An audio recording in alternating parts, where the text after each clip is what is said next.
Hello everybody, welcome back to the channel. Hope you're doing okay. It's just the least thing here, and if you are new around here, make sure you do subscribe to the channel. We're going to be going into the topic of Willie Gnonto as well, so make sure you like the video as well. The more likes we get to the video, the opportunity to be able to get into the giveaway, and hit that notification bell so you'll never get to miss an update on when I do upload. And I just wanted to get into the video beforehand, excuse me, there's just two things that I want to say.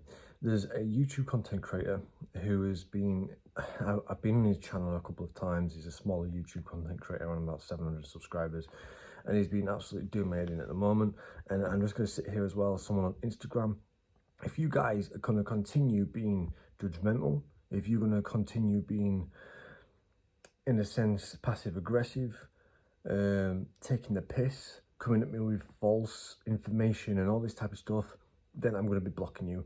I used to like this YouTuber who I used to go onto the channel with, Leads All The Way, but now I'm just getting to the point where I'm just sick of it. He sits there and says that he's helping me and stuff like that, but he comes across as like very passive aggressive. He's judging me and he's becoming very bitter because my channel seems to be growing a lot quicker than his, and that's the type of person he comes across. Like, I'm not going to sit here and call him out because he is an okay guy, but he's just starting to do me head. But someone on Instagram is going to come at me with false acquisitions,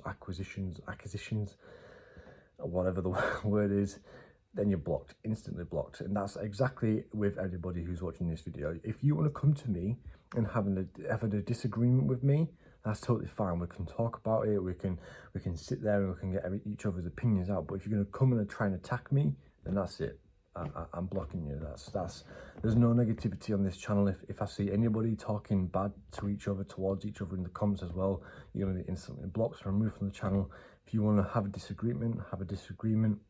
You don't have to be aggressive, and you don't have to be a dick about it. So as well, I just wanted to talk more so in the Willie Gnonto news, and it's embarrassing, isn't it? It's absolutely embarrassing.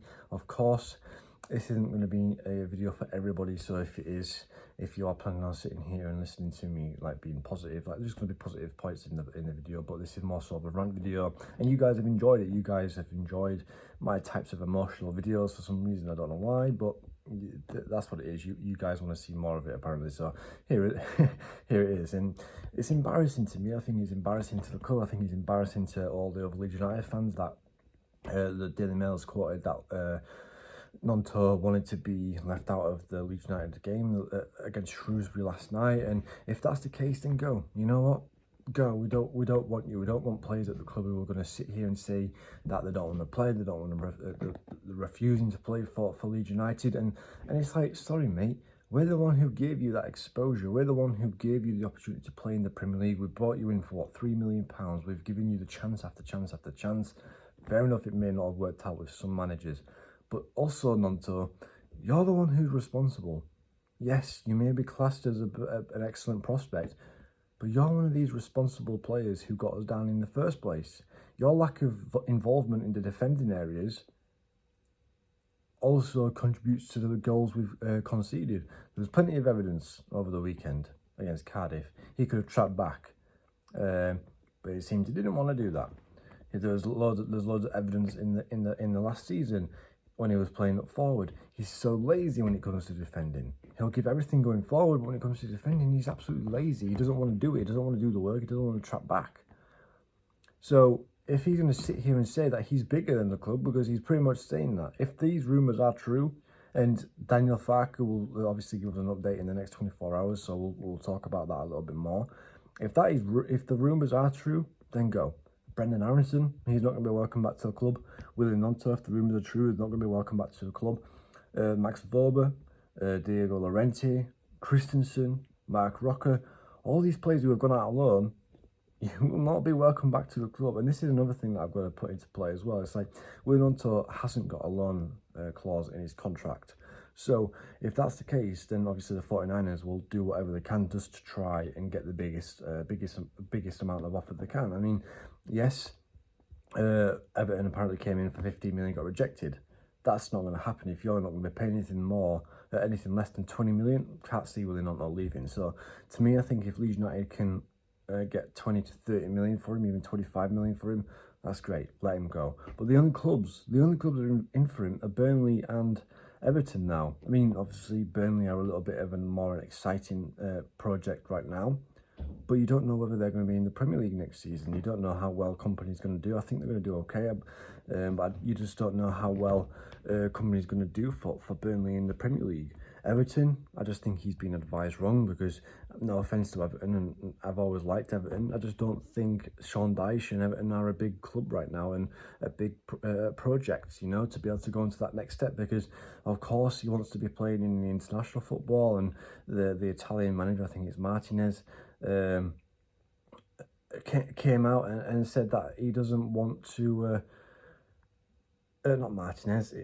If you're not playing in the highest level, just a little bit like in the Spanish coach, you're not playing international football. So maybe that's gone through his head. Maybe that's what he's thinking. Their thought process is that if he's playing in the Championship, well, I'm not going to be playing for international, like for my international team. So there is that. But if we do get £25 million for him, great.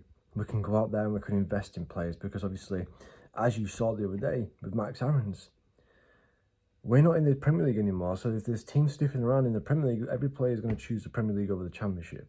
So we've got to try and, in a sense, get over this blip, because there's going to be blips. There's going to be times where players are going to be like, okay, well, we'll come to Leeds United, but then there's going to be a hijack, just like Bournemouth did. There's going to be times like that. But we need to get up, we need to go find some more targets and just go invest in it. And if we get £25 million for him, fantastic, great, whatever. But we need to hold out on them. Just exactly what Southampton's done with Lavia. They held out and held out and held out. Yes, he wanted away from the club. Same with James Ward-Prowse. Like, these are the types of players who wanted away, but weren't forcing themselves away from the club. They didn't have release clauses in their contract, so that means that Southampton could have got the highest bid, and they've accumulated, what, I think £70 million for them both, and then they sold a few more players. So really, they've made near enough £100 million in profit this year. So it just goes to show, doesn't it, the power of holding down, the power of like not being a mug, because other fans, other content creators, other social media accounts, they're taking the piss out of Leeds. They're calling us embarrassing, they're calling us mugs, and it's a muggish type of thing, because when a player comes out and says that he doesn't want to play for the club anymore, even though we're the ones who got him the opportunity, even though he's only been at the club for a year, where's your loyalty, pal? You know, I understand your frustration, I understand your worries, but don't force your way out. If there was a bid to come in for you, if there was the right bid for you to come in to go, we would have let you go. We would have happily have let you go, so you're not going to be depressed, you're not going to be sad, and you're not going to be homesick. But to me, it's embarrassing.